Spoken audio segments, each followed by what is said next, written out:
I just wanted to explain it before I forget what I have understood.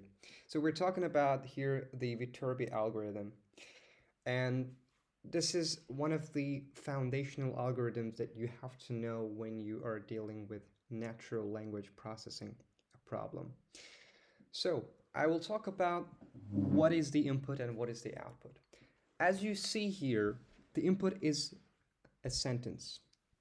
We give this an algorithm, we give this algorithm a sentence, then it gives you what is the sequence of this sentence. For example, uh, let's say, oh, I haven't plugged my pen tablet in.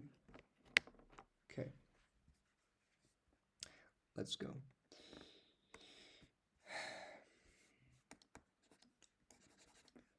So we have I love to learn. I love to learn. This algorithm will return us noun, verb, other uh,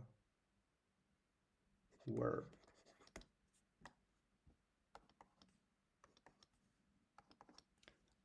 Our algorithm will return this. And how does it calculate it? As you know, when we start the algorithm, the initial state is just an empty space. So we look at the probabilities of, first we observe the word I. And from the emission probabilities, we check whether it's noun, whether it's verb, or it's other. And from the probabilities, we find out that this is other. This word is other. And also, then after this step, we check out what is the probability that this O, other, is the first word that will fill our sequence. So in other words, we want to find the probability of I being O and O being the first state at the same time.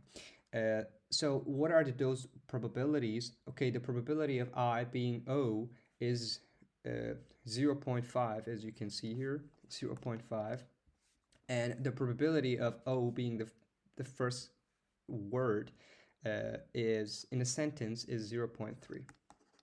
It's nothing but the intersection of the probability. So P1, P2 is P1, P2. And make no mistake, these events are independent from each other. So that's why we are multiplying it. If it was dependent on each other, we would have used conditional probability formula. So in that case, we're just calculating 0.15 here. So we calculate the 0.15 here. So the next word is love. First, we look at the probability of love being verb, noun, or other words. We have the emission matrix beforehand. We train our model from the test corpus. It's huge. You get all of those probabilities, transition probabilities, and emission probabilities. And for love, we find out that there's a high probability that this is a verb. And after that, we find out what is the probability that love is verb, and that verb is preceded by O. So what is that probability? It's just, for example, let's say this is 0.5 emission in the transition matrix. The probability of seeing verb after O, other word, is 0.5, and the word love being verb is also 0.5, let's say. So the 0.5 multiplied by 0.5 will be 0.25. So with the same fashion, 0.2, let again work 0.25. So at the end of the day, we are going to multiply all of these events. Then these this probability will be the probability of observing this sequence. Observing this sequence. And Viterbi algorithm does not only calculate one sequence um, at one at a time, it calculates multiple paths at the same time, and then it finds the one with the highest probability.